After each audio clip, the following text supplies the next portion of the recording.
Oh yeah. If there was a franchise that defines the term underrated, I would think it would have to be the Yakuza series. With a total of 19 different titles, I always find it fascinating that these games aren't talked about more.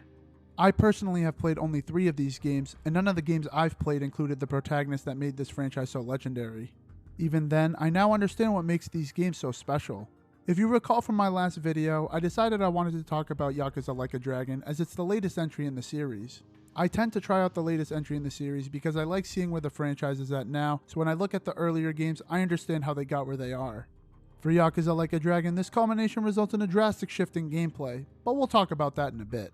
For now, let me just give the disclaimer that this video is going to have full spoilers for the story. I didn't really talk about it much in the last video, but I like to try and go into as much detail as possible so I can really convey my overall feelings with the game in question. With all the house cleaning out of the way, I think it's time to get this show on the road. Yakuza Like a Dragon opens up with a play going on portraying the legendary Genji the Slasher. After the play, we see the young actor get into an argument with his mother over the split of the money they earned. After the argument, the young actor's father takes him to a restaurant to have Peking duck before they leave Ijincho. When the young actor comes back from the restroom, he finds his father sitting dead with a bullet in his head. After this, we cut to New Year's Eve 2000 and find out that the young actor's name is Masumi Arakawa, and he became the patriarch of his own Yakuza family under the Tojo clan. We also meet Masumi's second in command and captain Joe Sawashiro.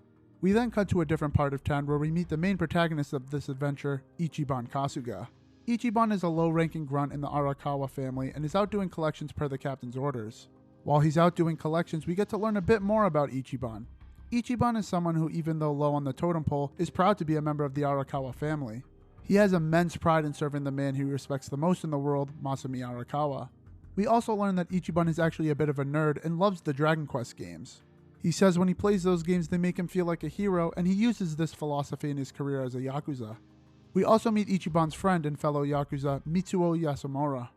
Ichiban's first collection of the day is chasing down this guy named Ushio who's selling kids videotapes with profanity on them. After catching up to him, Ushio pulls a knife and we get into our first fight of the game.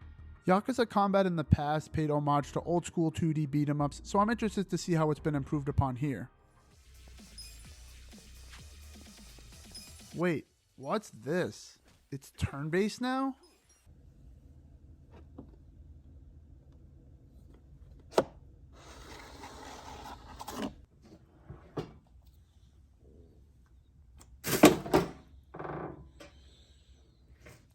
Alright, all jokes aside, let's talk about it.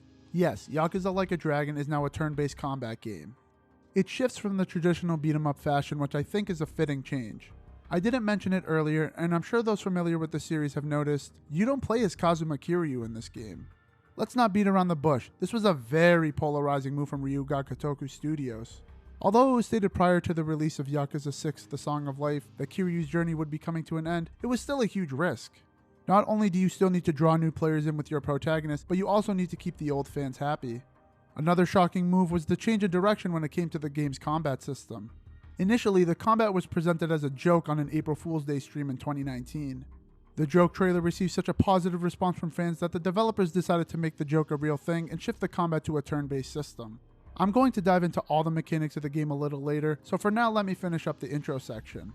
After stopping Ushio, Mitsuo says our next job is to collect from a guy who owes on a loan the Arakawa family bought. Once we find and defeat this thug, Ichiban takes the wallet, but not the money. Ichiban didn't take the money because he's trying to uphold the family's reputation amongst the citizens of Kamurocho. Ichiban then gets a call from the captain reminding him to go take care of Masumi Arakawa's son and the young master of the family, Masato Arakawa. Masato is crippled due to an illness he suffered as an infant. Masato tells Ichiban to take him to the cabaret club where his girl works as it's her birthday. When we arrive, Masato takes an injection to temporarily give him the ability to walk as he doesn't want to embarrass his girlfriend by showing up in a wheelchair. When we get in, Masato and Ichiban are joined by a variety of women, but not Masato's girl, Yumino. Ichiban goes looking for Yumino and finds her sitting with someone who doesn't fit the description of a guy who visits these places. Ichiban asks the man if Yumino can come with him, which angers the gentleman, and Masato steps in to calm everyone down. After some deliberation, Masato asks the gentleman what his name is, and he reveals himself to be Juro Horiguchi, a police officer with the Kamurocho Police Department. Once this awkward encounter ends, Yumino returns with Ichiban and Masato to celebrate her birthday. We cut to Ichiban using the bathroom, and he overhears Yumino and Horiguchi talking to each other in an intimate manner, which confirms that Yumino is cheating on Masato. When Ichiban exits his stall, he sees Masato in the bathroom as he overheard everything that happened between Yumino and Horinouchi. Masato drops a sack of money on the ground and tells Ichiban to pay the tab and to take some to make his quota for collections. Sawashiro tells Ichiban he needs to learn from his mistake and grabs his hand and prepares to cut off his pinky, only to be stopped when Masumi steps out and tells Ichiban he wants to take him out to dinner to end the 20th century. On their way to get some Peking duck like Masumi was supposed to have with his dad all those years ago, Masumi explains the night of how Masato was born. Back when Masumi was younger, he fell in love with Masato's mother Akane while he was in a relationship with the daughter of the boss of the Hikawa family, the family he started his Yakuza career in. Eventually, Masumi finds out that Akane is pregnant, and when Masumi tells his patriarch he's in love with someone else, the patriarch orders his men to kill Masumi and Akane. Masumi escapes and gets in contact with Akane, and she says that she successfully delivered the baby and is on the run. Masumi tells her to hide the baby in a locker, which Akane does, but she's quickly found by the hitmen from the Hikawa family. Masumi rushes off to the lockers to find Akane, and when he arrives, he hears the low cries of a baby coming from one of the lockers. Upon forcing the locker door open, Masumi grabs the baby and notices that the baby isn't breathing and rushes off to the hospital. We cut back to Ichiban and Masumi back on New Year's Eve, where Masumi reveals that the reason his son is in a chair is because the locker was so cold that he suffered internal organ damage. Masumi told Ichiban this story because he values Ichiban like his own son, and their bond goes beyond just the oath Ichiban made. We also learn how Ichiban ended up in the Arakawa family. After being born at a soap land called Shangri-La and being raised by the owner Jiro Kasuga, he eventually has his first encounter with Masumi when he's 16. After a fight with some Yakuza, Ichiban name drops Masumi's nickname Arakawa the Assassin to the guys holding him hostage. When the guys call Masumi, he comes and trades his finger for Ichiban's life. They have no prior history with each other at this point, but Masumi sacrificed his finger to uphold his reputation because according to him, all a Yakuza has is his reputation. This event gives an idea of how much Ichiban respects Arakawa. Most of the time when games have a father figure, they aren't really present all too much. While Yakuza Like a Dragon suffers from this as well, it at least gives us time with Masumi so we as the player can connect with our protagonist. I can see why Ichiban respects Masumi. Show don't tell is something most people are familiar with, and the intro section of Yakuza Like a Dragon executes this concept well. Once we've gotten this backstory, Masumi and Ichiban arrive at the restaurant only to find out that it's closed. With this in mind, Masumi calls an end to the night and tells Ichiban to make sure he's at the office next year. The next morning, Ichiban wakes up from a police officer in the morning who tells Ichiban there was a murder recently. Ichiban gets a call from Masumi telling him to come to the office discreetly. When Ichiban arrives, Masumi tells him that last night while they were looking for Peking duck, Sawashiro shot and killed a Yakuza from the Sakaki family, a direct subsidiary of the main Yakuza family. Masumi begs Ichiban to take the fall and go to prison in Sawashiro's place. This means Ichiban would be expelled from the Arakawa family. Ichiban tells Masumi he will do it willingly as this is his opportunity to repay Masumi for everything he's done for him. Ichiban then heads to the Kamurocho police station and turns himself in. Okay, now that was a lot to take in, but like I said, I wanted to go into a lot of detail because a lot of this game's appeal comes from the narrative. While playing the game, you'll notice an upbeat, positive vibe from the battle music.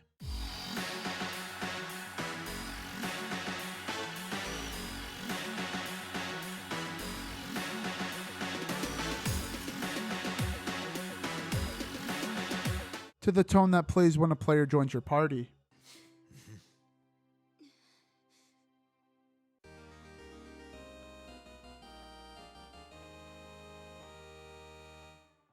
But the narrative of this game is rather dark, and while the themes all amount to positive changes for our main cast, you'll be seeing all these characters at their worst, and it's very impactful. I constantly root for all these characters because I can relate to them at some level. The writing team did a great job of humanizing such an odd cast. From a gameplay standpoint, I can't share the same praise. I think the prologue limits the mechanics, which I get, but it makes such a long section feel like such a slog to get through. Considering that when this game finally opens up and lets you play with everything it has to offer, the beginning area is just super limiting. It's not the worst thing, but I can see a lot of new players being turned off by this. It isn't until Chapter 3 where the combat system in the world opens up, so I'm going to skip ahead and talk about all the gameplay of Yakuza Like a Dragon. I'm doing this because when I start talking about the story, it's going to be a hefty chunk of this video, so I want to break it up by talking about what makes this game tick when you're not watching cutscenes. As I alluded to earlier, Yakuza Like a Dragon shifts from a beat-em-up game to a turn-based combat game. It's fairly simple. You have a party of up to 4 characters, and each character has a turn to take an action. The combat takes place over a small area. When you take an action, your character will run over and execute the command initiated. When you initiate an attack, some moves also have a quick QTE event such as mashing the square button or pressing the triangle button with correct timing to add extra oomph to your attack. The unique aspect to the combat system comes in how you build your character. In Chapter 3, you unlock the location Hello Work. Once unlocked, you can access different jobs which act as this game's class system. There's a lot you can play around with, and you can have any character fulfill any role. One big flaw is that each party member is pretty much tailor-made for a specific job. I didn't even need to look online to figure out which job was best suited for each character, which in turn makes this game almost no challenge. I played on normal figuring that it would offer the best gameplay experience, and while I think that's true, the game could have used a bit more difficulty. Especially with one of the final fights of the game. Man, it took a long time, but it wasn't because the fight was any hard. Now granted, I am very familiar with JRPGs, so I have a pretty good idea how to play the most optimal way. But the systems aren't too difficult to understand, even if you aren't too familiar with the structures of how these types of games work. For Ichiban, I had him set to the Breaker class for a little bit so I could gain some of the exclusive buff moves to that class. However, the best class to use for Ichiban I found was the Hero class, as it not only gains some pretty strong attacks, but also learns the strongest healing move in the game. Some of the exclusive heat moves Ichiban learns with the Hero class are also super dope. Some of the later boss fights present a genuine challenge, and these fights really give the combat system its deserved time in the spotlight. Seriously, some of these fights are super cool, but I don't want to reveal them just yet. With all that said, I can say with confidence I think the combat system of Yakuza Like a Dragon is genuinely a good time. I do really like the moment-to-moment fighting, and it never got old to me. I didn't go out of my way to fight every single enemy while I was exploring the world, but when I was in the dungeons, I made sure to fight every single group of enemies. It does end up becoming using the same moves to eliminate enemies, especially as you get stronger and consistently use the stronger moves. But the animations of the moves are always entertaining, and the quick-time commands make it engaging. I did stick with a pretty set party once I unlocked all the party members, but like I said, you have the option to customize the party members in any way you want. Combat isn't all this game has to offer, of course, because the rest of the world of Yakuza Like a Dragon is massive. This game is broken up into one massive area in Yokohama Ijincho and two smaller sections in Kamurocho and Sotenbori. The latter two are more accessed just for plot reasons and are much smaller in scale.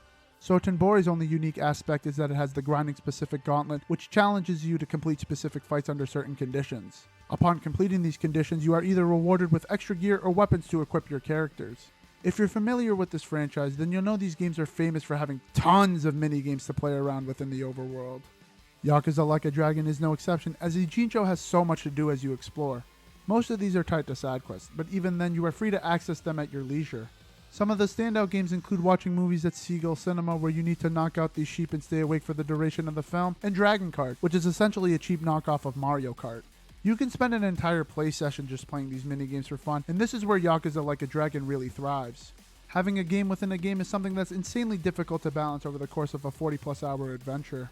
It's something that's done masterfully, and I haven't even gone over the best minigame. In Chapter 5, you eventually meet Eri Kamataki. She will be the driving force in Yakuza Like a Dragon's most interesting gameplay element in my opinion, the business management simulator. I can't even get into this minigame without gushing first. This is probably the most fun I had when playing Yakuza Like a Dragon. It's interwoven with the main gameplay so well, never feeling intrusive and always providing a benefit when you tackle it. This minigame is also tied together with Eri's character arc. Eri is the president of Ichiban Confections, a business she inherited when her family passed away. After getting into a shady deal with the owner of the #1 business in Ijincho, she finds she has no other option than to sell the business. Ichiban steps in and takes over as president, and with an initial investment from entrepreneur extraordinaire Nick Ogata, we're in business. The way it works is simple. You buy businesses and build them so they can bring in massive profit. The way to get these profits is by upgrading the facilities you buy and assigning the correct employees to each location. Managing which role each employee should take adds a small complexity and gets your brain going so you can decide how to get the most from each business. Once a business is maxed out, you're encouraged to sell it and find a business that can rake in even more money. It's so brilliantly done. It moves super fast, so you're constantly making money at a super fast rate. I would sometimes spend hours on end playing around to figure out what the best combination of employees was. The goal in this minigame is to take this rinky-dink company to the best in Ijincho, and over the course of achieving your goal, you'll attend shareholder meetings which will either shift the shareholders in your favor and increase your share price, or bring your share price down. But you don't need to worry. As long as you get above 75% from the shareholders, you'll succeed, so it's very difficult to fail at this. Ichiban sits with the employees you pick from the businesses you own, and the shareholders will ask questions. You're supposed to pick the right employee to rebuff the shareholder and convince them to believe in Ichiban, with the goal being to sway every board member to the company's side. There's a color assortment which indicates which employees are best to use against certain shareholders, but once you've trained your employees to the highest level of senior director, none of the shareholders pose a challenge. As I said before, I love this minigame.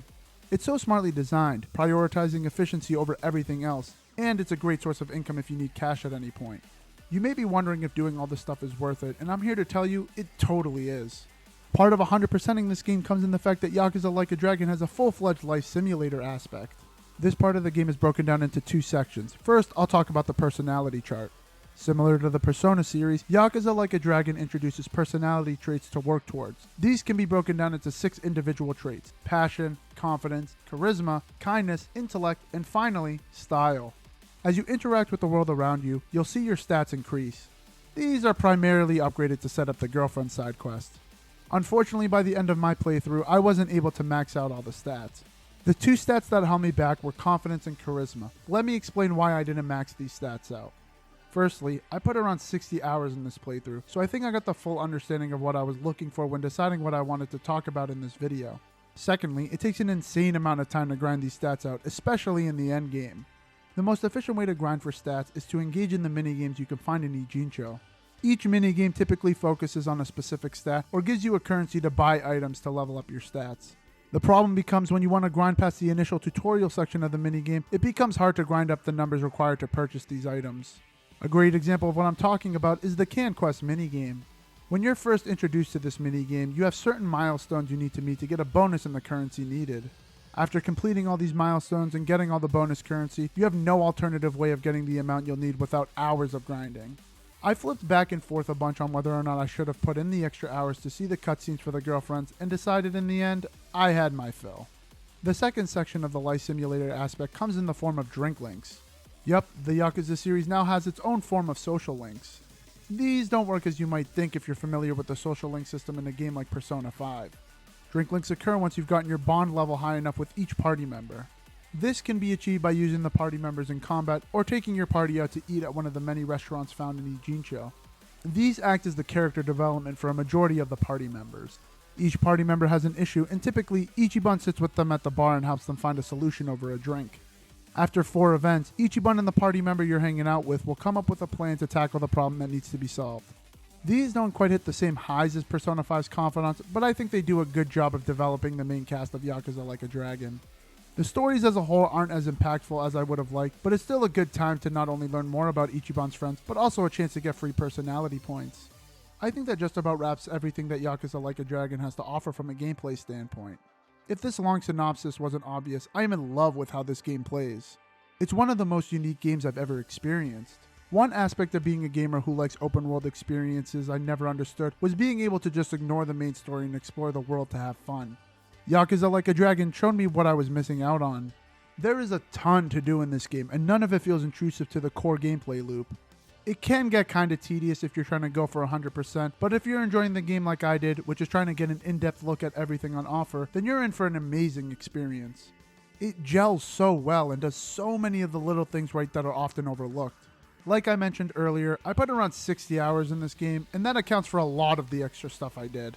I did every side quest but the last 3 girlfriend quests, completed all the minigames, maxed out every drink link, and I even ate at most of the restaurants. I never wanted to put the controller down while recording footage for this video, which I think is a good indicator for how highly I rate this game.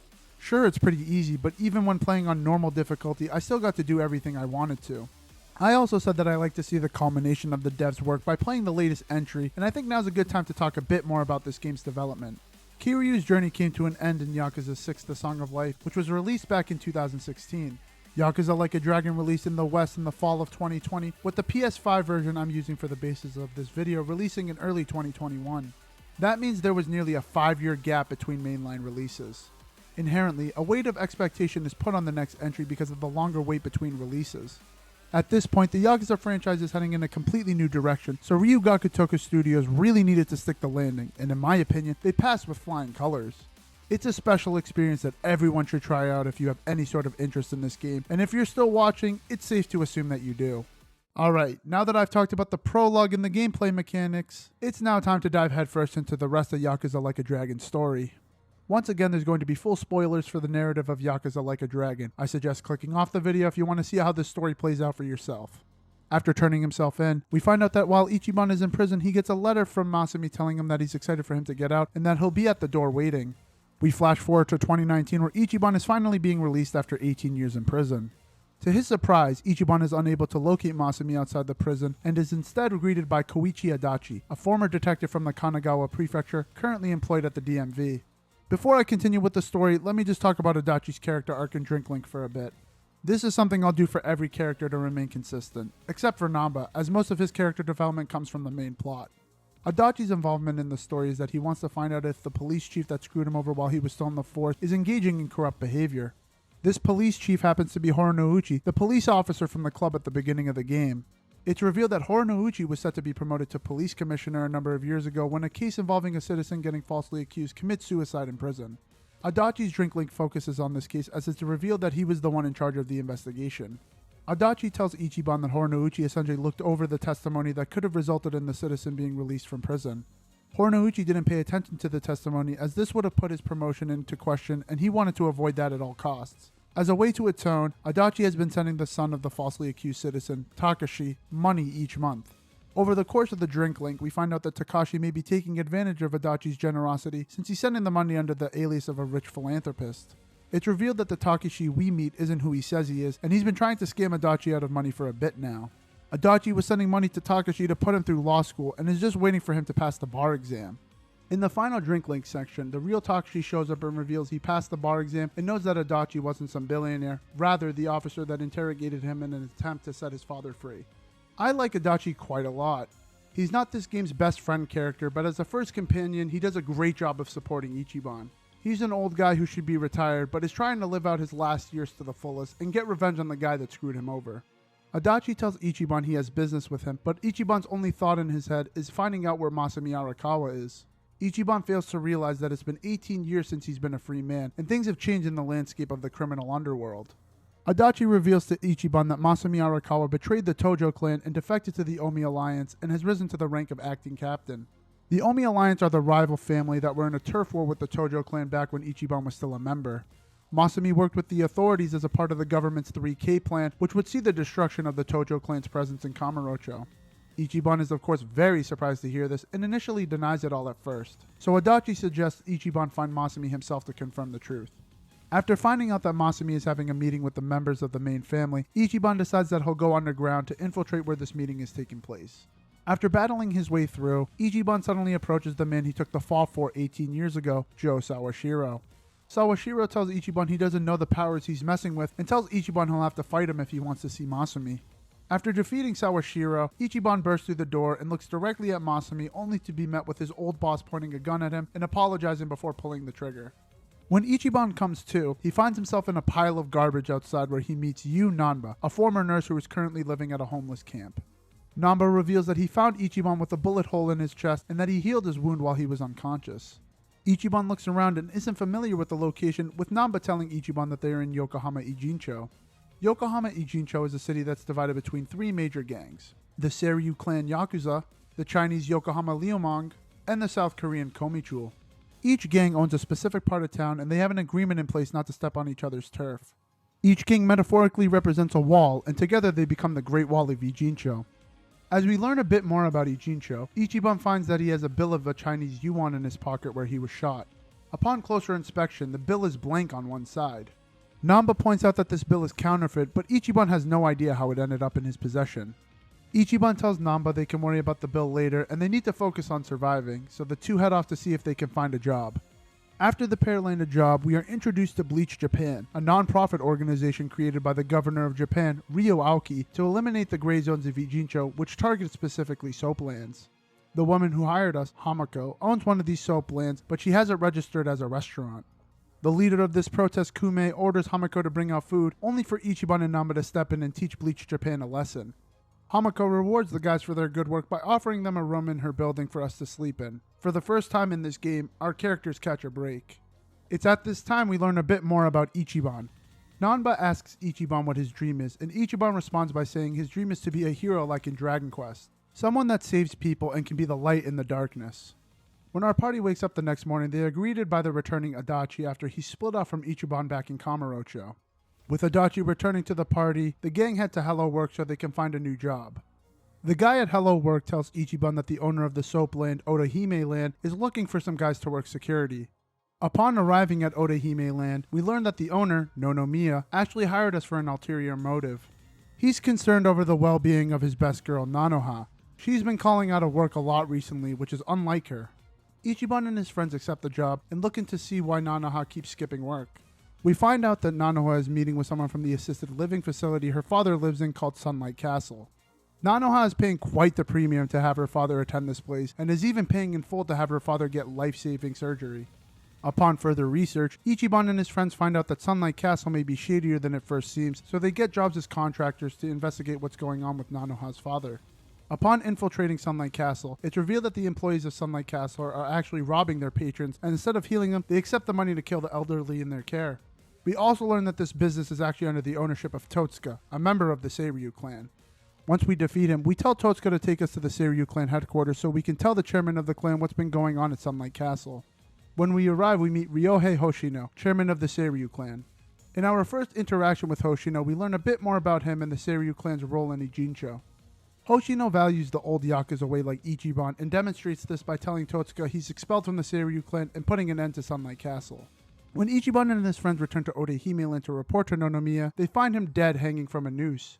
We cut to Nonomiya's funeral and meet Saiko Mukoda, a mama at one of Nonomiya's cabaret clubs and Nanoha's twin sister. Saiko is the fourth party member you unlock and acts as one of the love interests for Ichiban in the game's side content. We learn that Saiko doesn't have a good relationship with her father or sister. It's not that she doesn't care for them, but she often went too far when trying to help them with their life decisions. A few years ago, Nanoha started dating a really shady guy named Katsurugawa. Katsurugawa works in debt collection and continues to ask Nanoha for money so he can keep his business going. Saiko is worried because she doesn't want Nanoha to return to the soapland life to pay this guy. Her drink league focuses on how she can get rid of Katsurugawa so Nanoha can enjoy a regular life. With Ichiban's help, Saiko disguises herself as Nanoha and tells Katsurugawa that she wants to break up and to return all the money she gave to him. Obviously this upsets Katsurugawa, but one of his own guys, Yamashita, steps in on Nanoha's behalf as he has a crush on her. When our team succeeds, Saiko gets Nanoha's money back and has Yamashita return it to her. You can eventually romance her upon meeting the right requirements, but it's just a short cutscene before being quickly forgotten about. Saiko is a solid party member for sure. She brings a level of spunk the other party members don't. Her Drinkling story is kind of boring, but it tells a compelling story.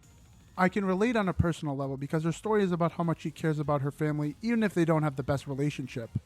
Seeing Saiko go out of her way to help her sister without receiving any sort of praise hammers this idea home. Back to the story, Saiko tells the guys that she doesn't think Nonomiya committed suicide, rather being forcibly hung to stage it as a suicide. Saiko thinks this is because right before Nonomiya died, she got a call from him. On the phone, Nonomiya explains that he hired Ichiban and his friends to help Nanoha from overworking herself. While Nonomiya is explaining this, he's ambushed by a group of men that Saiko can't recognize. The only thing she could get from the call was the name Laoma. Adachi tells the game that the name Laoma is actually the nickname of one of the Yokohama Ryumong bosses, Akira Mabuchi. After some investigating, the gang find themselves captured by Mabuchi, and we learn that he killed Nonomiya to incite conflict between the Ijin Three. As a reminder, the Seiryu clan, Ryumong, and Komichu form the metaphorical Great Wall of Ijincho. They have an agreement in place not to attack one another to maintain the peace within the city's walls.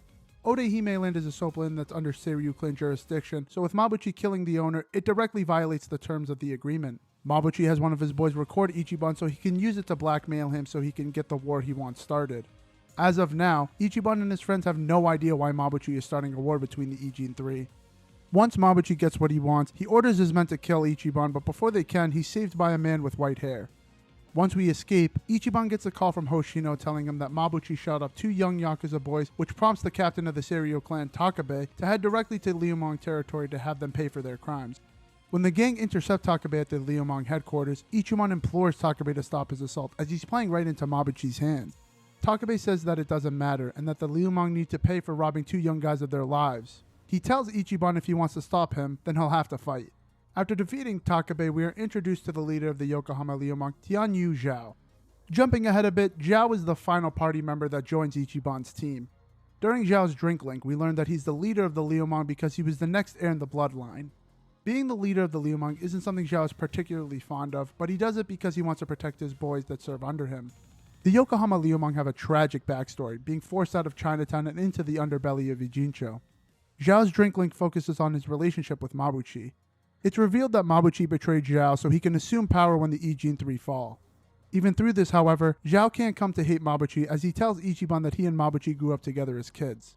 They formed a bond that Zhao cherishes, so even though Zhao knows he can no longer be friends with Mabuchi, he will always value him as a brother. The final Drink Link event sees Mabuchi and Zhao meeting face to face after Mabuchi betrays Zhao. By this point, Zhao is with our party full time and tells Mabuchi that the remnants of the Ijin 3 are hunting him down due to Mabuchi's role in their demise. Zhao begs his former friend to leave Ijincho so he can stay alive and walks away, leaving Mabuchi to do as he chooses. At the risk of sounding like a broken record, I love Zhao's character. He's easily my favorite party member that joins the team. He's always so laid back, which offers a refreshing change as we deal with such serious issues in the main story. That's not to say Zhao is devoid of any sort of emotion, however, as he... You know what? Let me let Zhao show you what I mean. Do you really think you can keep this up? Her guys only left you alone until now because she was doing me a favor. That's what your life hangs on, man. Just one little favor. Shao. Look, I know you hate my guts. Well, guess what? I hate yours too. But no matter how much I hate you, no matter how far you fall, you're still my brother. I don't want to see you die. You hear me? I don't want you going out like that. Zhao is someone who cares about those he values most in the world and shows how much he will go out of his way to help and protect those he loves. I can relate to Zhao on such a deep level because personally I am very similar to him. While I may not have his suave and confidence, I am very laid back and arrogant in my own right and tend not to go out of my way when I don't have to. But when it comes to those around me I care about, I go above and beyond to be there for them when needed, especially when it comes to family. Zhao feels like a character that was tailor-made for a player like me, and being voiced by my favorite voice actor of all time in Robbie Daymond only makes this character better for me. Getting back on track, Ichiban reveals Mabuchi's plan to destroy the truce between the Ijin 3 to unleash total chaos, leaving the three gangs vulnerable. Zhao can't believe this, however, as he says he needs proof before he can trust Ichiban, and says that the best place to get the proof is the Komichul. The Komichul are the South Korean gang who deal in divvying out information in exchange for money. The Komichul have an eye on everything that's going on in Ijincho, so they'd be the best place to go to get the proof Zhao needs. When the gang arrive in Koreatown, they are met by a young woman who tells them she can direct them into the Komichul. After fighting their way through to the top of the hideout, we are properly introduced to the guy who saved us from Mabuchi's captivity, Jungi Han. Han is the fifth main party member introduced and is second in command in the Komichul. Han's character arc follows the story of how he ended up in the Komichul after going through an identity change in his previous gang, the Chingwan Mafia. Han underwent this change because as a child, his father offered his son to the leader of the Chingwan Mafia as a body double, so if any assassinations are attempted, Han can take the bullet and not the real leader, whose name is also Jungi Han. Han reveals that part of the Kamurocho 3K plan saw the Chingwan Mafia destroyed and the real Jungi Han killed. Han reveals that he carries on the name because it carries so much more weight than first interpreted. Jungi Han was the most famous leader of the Chingwan Mafia, so the remaining members have tons of respect for him. These members are upset that Han is still impersonating Jungi Han as it disrespects his memory. Han eventually makes amends with his former comrades and invites them to join the Komichul so they can all have a place to call their own. I like Jungi Han a lot. I find his story of tackling the interpretation of loyalty very interesting. Han's Drink Link doesn't tackle loyalty in the conventional way. It asks the question of how loyalty can be expressed differently. For Han, he thinks he's honoring Jungi Han's legacy by continuing to pose as him, and whether or not this is right, it shows how firm he is with his conviction. Instead of outcasting those who don't agree with him, he invites them into his family so he can give them a home. His character doesn't quite hit the highs that Zhao's does for me personally, but it's definitely a story I enjoyed seeing play out. When we find Han, he invites Ichiban into the monitor room where the Komichul obtain all their information. We meet back up with the lady that led us into the Komichul in the first place. Han introduces her as Song Hui, the leader of the Komichul. Before Han and Hui can give us the evidence we need, they tell us they need some information from Ichiban, which has to do with the counterfeit bill he found back at the homeless camp. Hui reveals that the bill is part of the counterfeit operation the Komichul oversees that helps maintain the balance within the Ijin 3. It's an essential part of making money in Ijincho for these three gangs, as all the leaders are in on what's going on. Hui led Ichiban and his friends into the Komichul headquarters so she can ask Ichiban how he came in possession of the bill, which as we know, Ichiban doesn't remember. Eventually, Hui pulls her gun at Namba and reveals that Namba has been watching the Komichul as his brother Shoichi Namba was close to revealing the counterfeit operation. All Namba wants to find is his brother, and as soon as he saw Ichiban with the counterfeit bill, he wasn't letting him leave his sight. At first, it seems as though Namba betrays his friends for his own gain, but remember, he's not doing this for money or power. He's doing this to find his brother. We don't get as much detail of the relationship between Namba and his brother as we do with Zhao, but we can see how much he cares about him.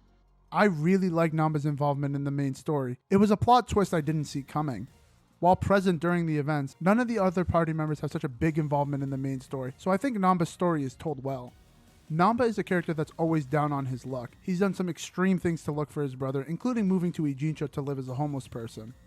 It makes sense for him to betray Ichiban. He didn't mean any harm to the gang, so I really understand why he did what he did. Unfortunately, however, Namba's drink link is the weakest in the game. The drink link with Namba focuses on his old job as a nurse and him seeing the girl he had a crush on one last time. Namba was fired from his job as a nurse because he turned himself in for selling pharmaceutical medicine illegally. It's revealed that Namba did this to cover for the female nurse actually selling the drugs because Namba had a crush on her due to their similar interests. The nurse, Mizui, is leaving to go to Africa to help those in need with her medical experience, and Ichiban decides to arrange a final meeting. After tracking down Mizui, we learn that she's a con artist named Futaba, who sold the drugs illegally to make some cash to hit the pachinko slots. Ichiban persuades Futaba into seeing Namba as Mizui one last time to give him some closure. When Futaba meets with Namba, she acts as though she's going to Africa like she told him the last time they saw each other. Namba is happy to see who he thinks is Mizui and wishes her luck. After she leaves, Namba thanks Ichiban for getting all this organized and knows that Mizui isn't who she says she is. Namba decided not to focus on the deception, but rather his affection towards Ichiban, as this showed Namba how much of a real friend Ichiban is. This story is super boring.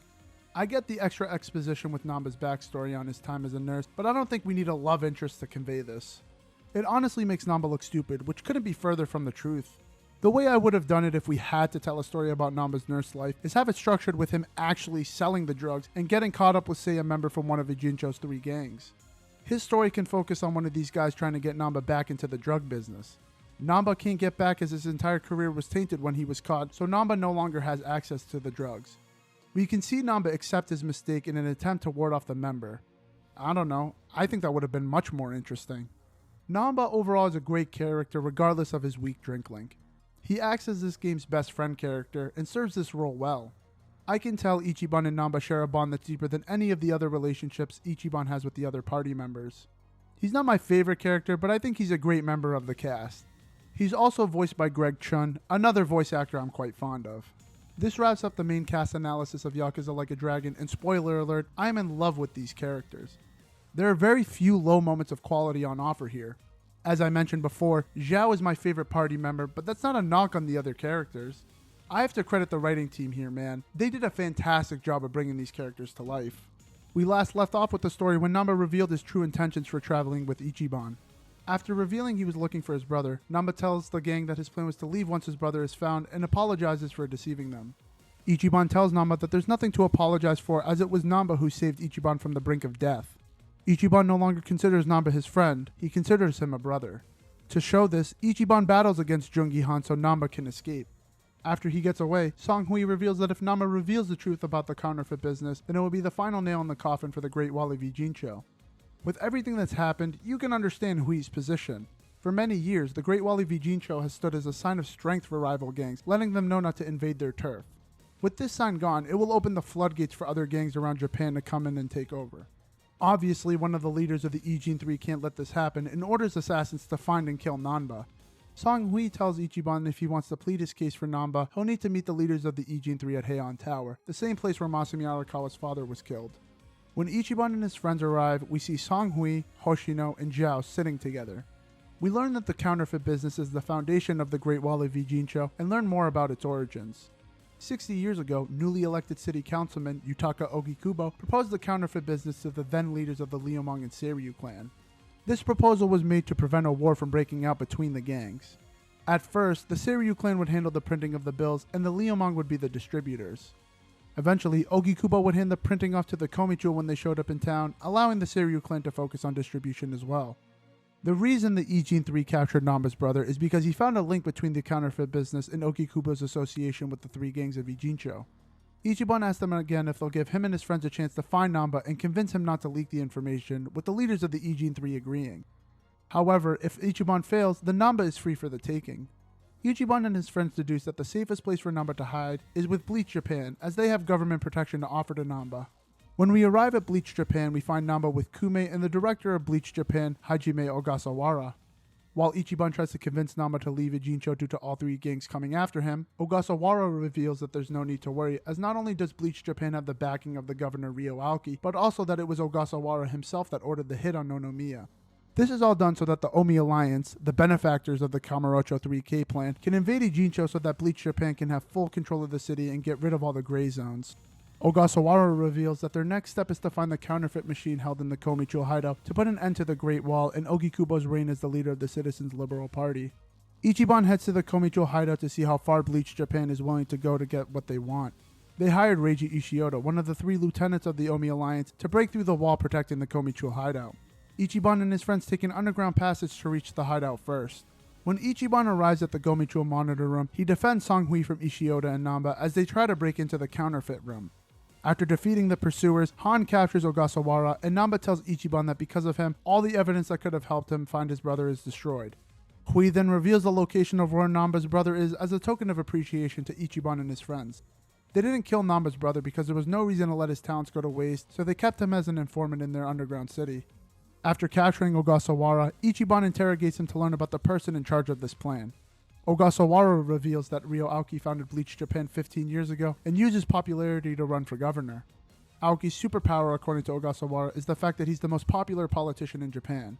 When Ichiban and his friends raided the Bleach Japan building, Ichiban looked at a photo of Ryo Aoki and recognized him immediately as the young master Masato Arakawa. While interrogating Ogasawara, Ichiban asks if Ryo Aoki used to go by his old name, which Ogasawara confirms. After Ichiban was arrested, Masato went to America to get a lung transplant so he could be able to walk and study political science while he attended school there. Upon his return, Masato changed his name to Ryo Aoki so he could avoid any controversy as he ascends the totem pole to reach the peak of political power. Ogasawara revealed that Aoki had Masumi betray the Tojo clan so he can gain popularity amongst the citizens. Aoki then struck a deal with the Omi Alliance so they could act as his muscle in exchange for immunity in Kamurocho. To reward Masumi, Aoki promotes him as acting chairman of the Omi Alliance. Eventually, Bleach Japan comes and rescues Ogasawara, and Hui gets a call saying Zhao is in trouble. Mabuchi has taken over with the assistance of the Omi Alliance's presence in Ijincho. Namba also returns and tells Ichiban to run away from this fight as he's done more than enough to help the city. Ichiban says he can't quit because he's one of the citizens of Ijincho and the city needs their help. Namba says with his brother safe there's nothing more he can give to Ijincho and leaves. Ichiban and the gang welcome Jungihan to the party and head to the Liumang hideout to save Zhao. Ichiban and his friends arrive at the hideout only to find Mabuchi along with Ishioda and Yosuke Tendo, a former heavyweight boxer and lieutenant of the Omi Alliance. It's revealed that Shao is in the building but is set to be killed so Mabuchi can prove his loyalty to the Omi Alliance. It's also at this time where Namba rejoins the party as he was inspired by Ichiban's firm resolve to do the right thing. After defeating Mabuchi for the 9th time, we run into Zhao, who's a little bruised but still alive. He was saved by someone but tells Ichiban this person only wants to see him.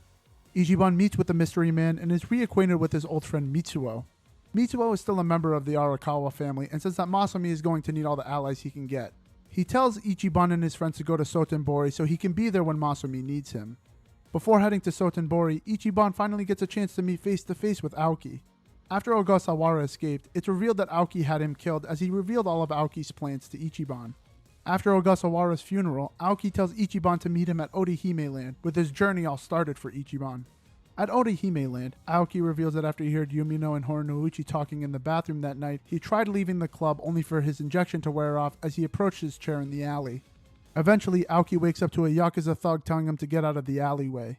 Aoki tells the Yakuza guy to piss off and the guy starts beating on Aoki. Aoki pulls a gun and the opposing Yakuza starts talking shit to him. As the ball drops, we cut to Aoki calling Sawashiro saying he messed up and shot someone from the Sakaki family.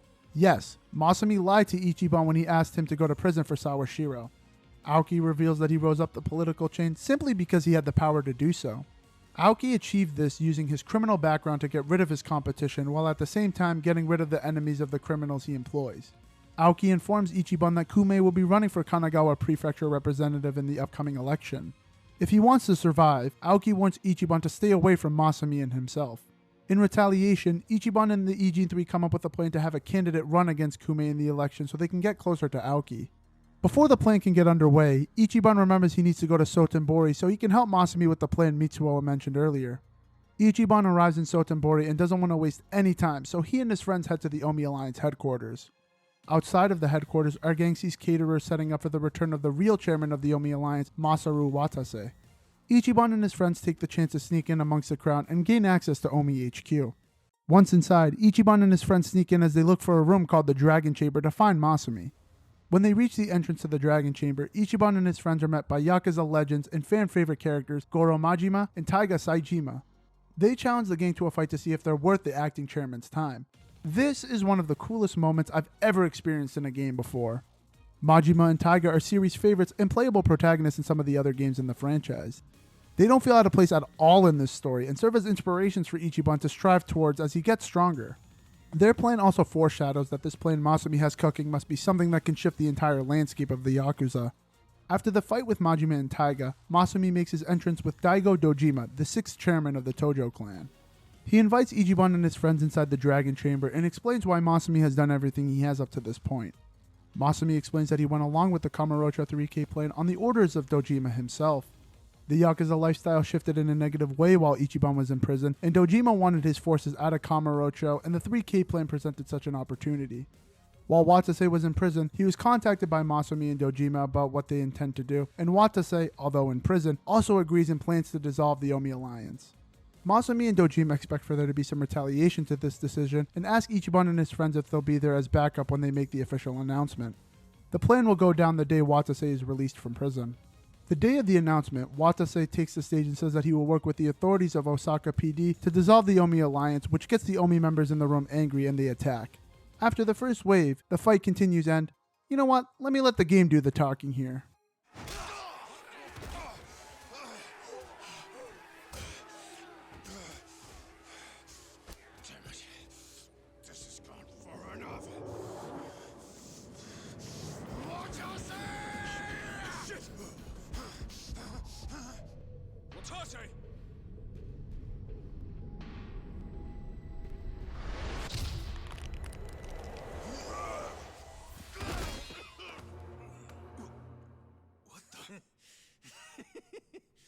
I knew you weren't really gone.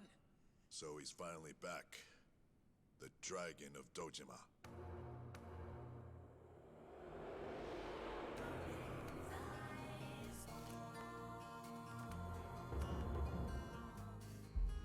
After the fight, Masumi tells Ichiban he wants to talk to him and asks him to meet him at the port in Ijincho.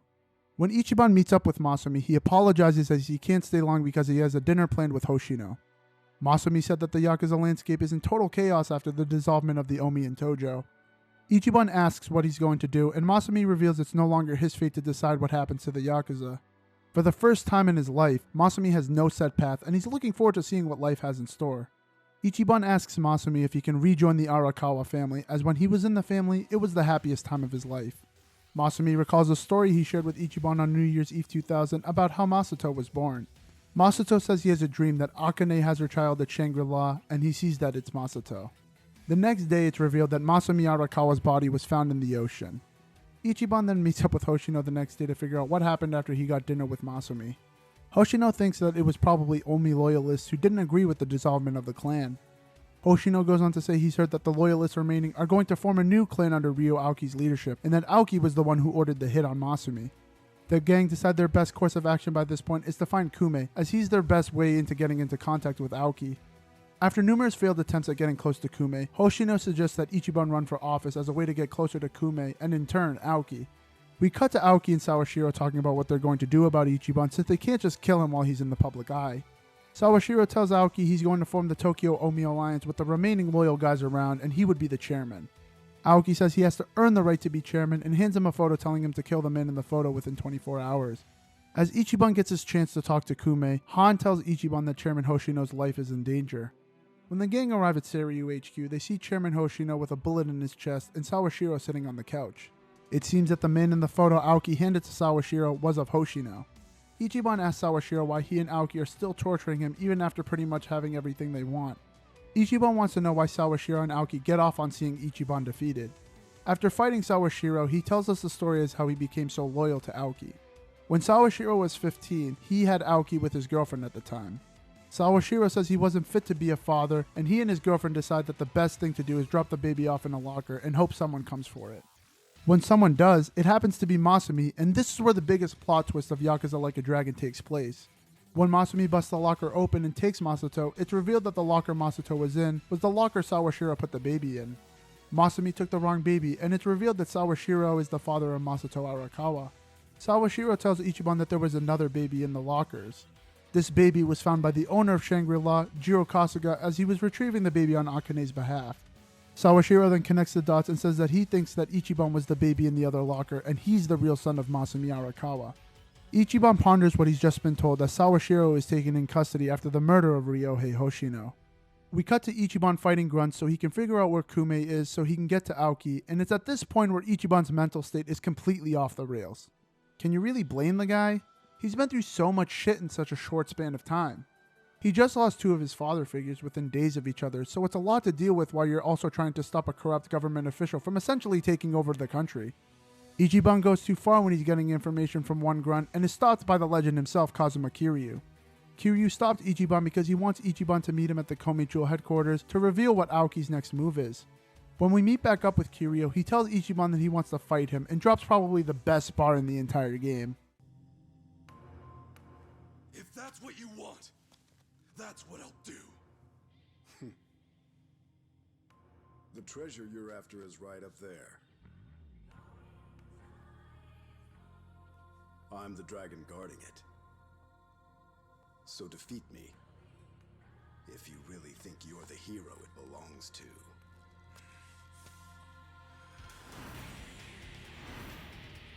You're going down! Come at me then! You know what? Let me just take a second to talk about Kiryu's involvement in this game. I already mentioned how hyped I was to see Majima and Taiga come back because it was a cool moment of fan service to really emphasize how serious the situation is. Kiryu's return though? Nah, nothing touches that. He's back in the perfect role. As the experienced Yakuza legend he is, he acts as a mentor for Ichiban despite his small cameo. Kiryu has 7 mainline games to draw experience from, so to see him pass that wisdom on to Ichiban gives us that passing of the torch moment Ichiban needed to validate himself as the protagonist to take this franchise forward. In relation to this game's history, Kiryu passing the franchise on to Ichiban is equivalent to Mario giving the Super Mario franchise to Luigi. After the fight with the two Yakuza protagonists ends in dramatic fashion, which sees Ichiban metaphorically fighting a dragon, Kiryu and Songhui reveal that Aoki has sent an assassin to kill Sawashiro in prison. The guys Aoki sent are Ishioda, who Ichiban thinks killed Masumi, and an assassin named Mirrorface, who can literally transform into anyone he wants. Hui says she had a Komichuo spy follow them to a building in the bar district of Ijincho.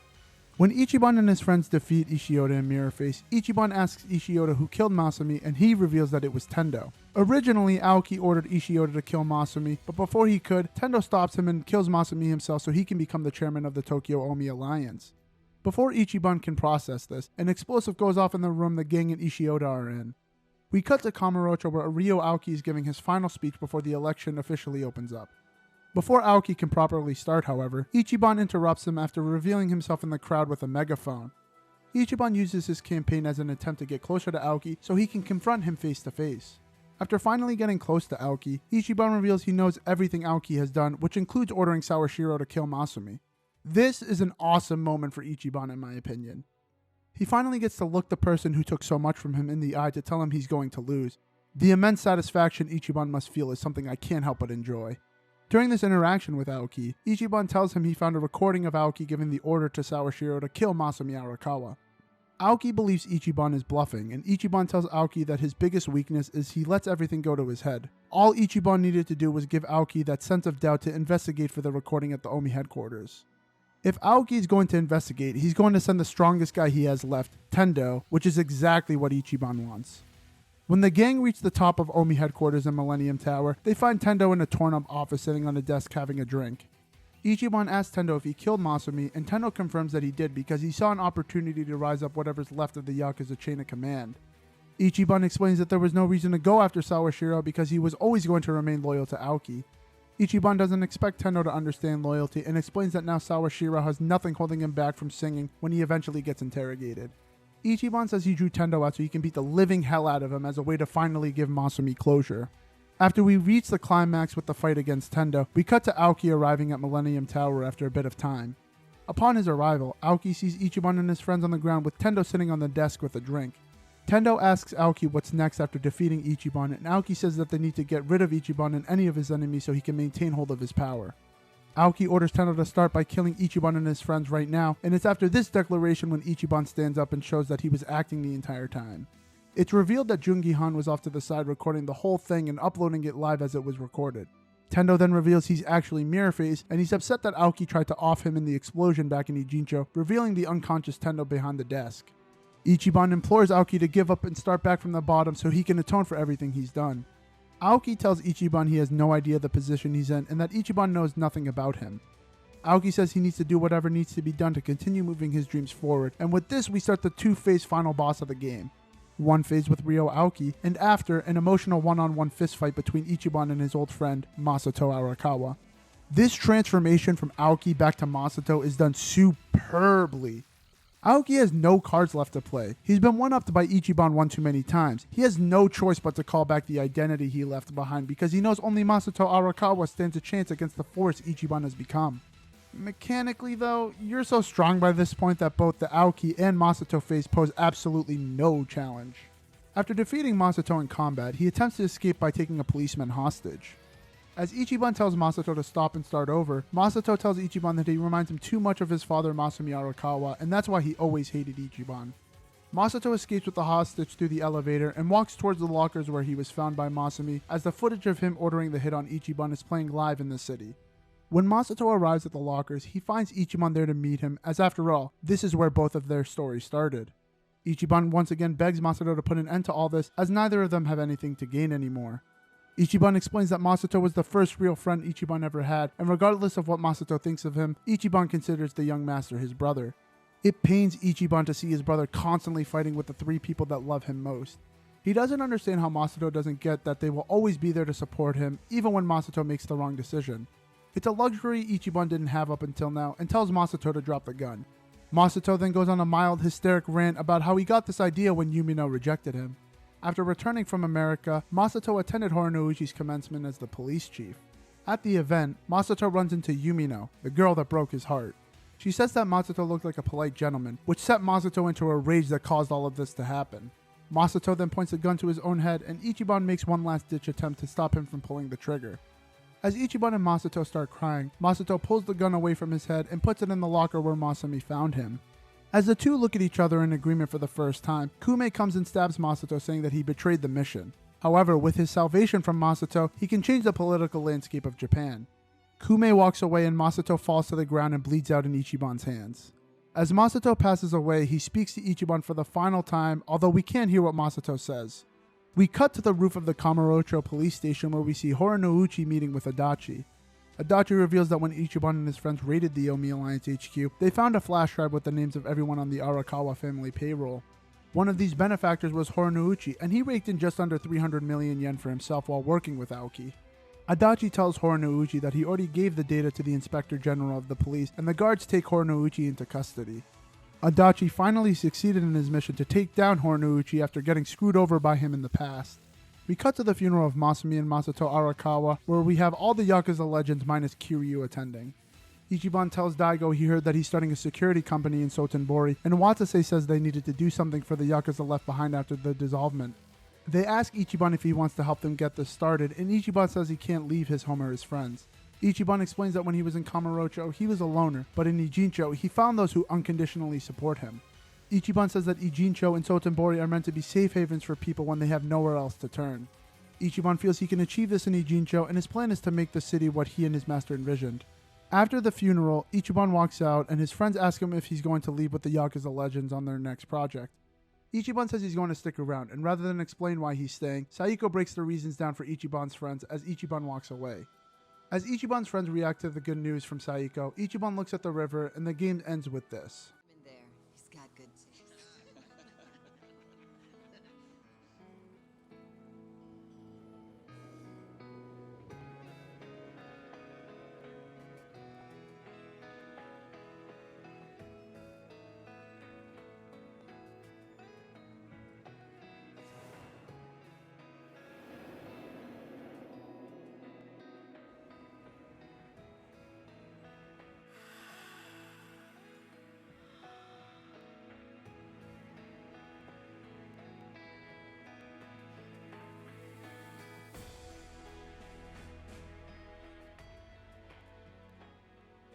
Once you're at rock bottom, the only place to go is up.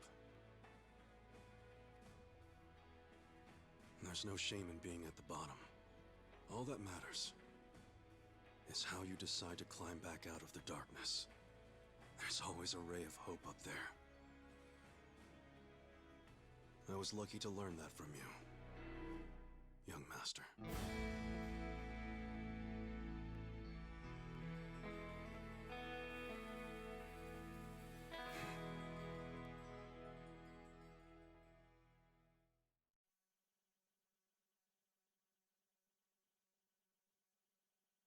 What a story!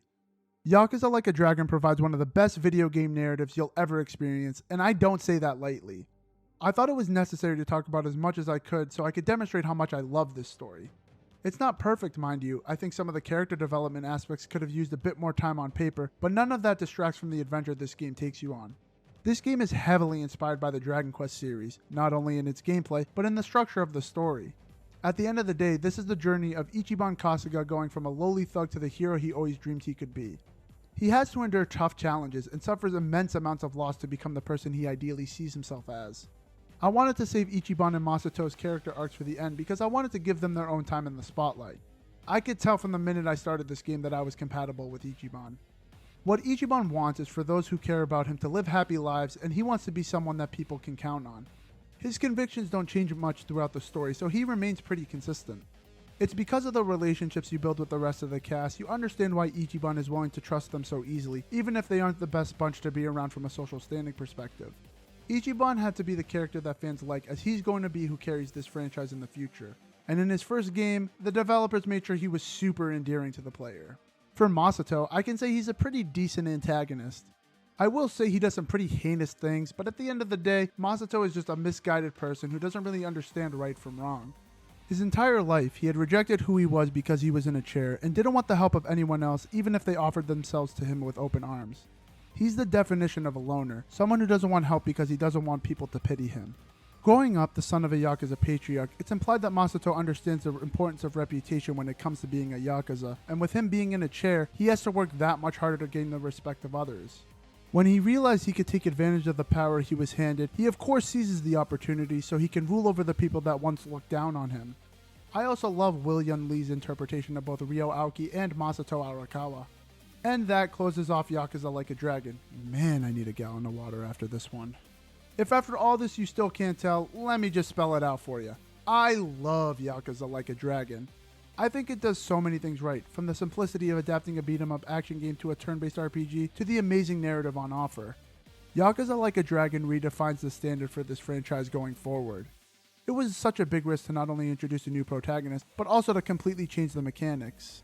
Knowing all this, Ryu Ga Gotoku Studios deserves a huge round of applause because they delivered a true gem. This game isn't perfect, but man, I don't care. It's just so much fun to run around in this world, and you're rewarded for going through this adventure with a fantastic narrative. Man, I can't stop gushing about it. This story has everything you'd want, like plot twists, character development, and the emotional weight from the delivery of the cast to emphasize how well the story is written. I love JRPGs, so I'm inherently going to have a bit of bias towards them when I talk about them on this channel. I wanted to make sure I was fair in this video by talking about everything I could think of. I found it very difficult to critique this game when I wrote the script because I find that it has very few flaws to pinpoint. Granted, of course, this is just my opinion. There's some things that can be tedious, but the beauty comes in the fact that you can tackle anything at any time you want. It's amazing to me that this game can balance so many unique gameplay elements all at once without a mere sign of fumbling even one of them. Some of them could have used more tweaking before being put in the final product, but each of them have their own charm that makes taking a break from the main gameplay a refreshing change of pace. I'm very excited to see where the developers take Ichiban next after such a strong first impression. Yakuza Like a Dragon is a game that taught me that it's okay to start at the bottom because if you work hard, you can achieve anything you want. It's what you do with what you've gained that truly defines the person you are. It's a bit wacky, sure, but there are real-life lessons you can learn from this medium, and Yakuza Like a Dragon is an example of what the culmination of hard work can produce. Well, that was certainly long. If you made it this far, thanks so much for sticking it out with me. Yakuza Like a Dragon is a very personal game for me. I wasn't in any sort of bad place at the time when I first played it, but I connected with it at such a deep level that it holds a very special place in my heart. I felt the only way I could convey that was to go into as much detail I felt was appropriate for the basis of this video. Shout out to Max for another amazing thumbnail. I'll put his links down below. After spending such a large chunk of time on Yakuza Like a Dragon, you would think I had my fill, but in all actuality, I don't think I'm ready to leave the criminal underbelly of Tokyo just yet. This time, however, we're going to be exploring Kamurocho from a much more unique perspective.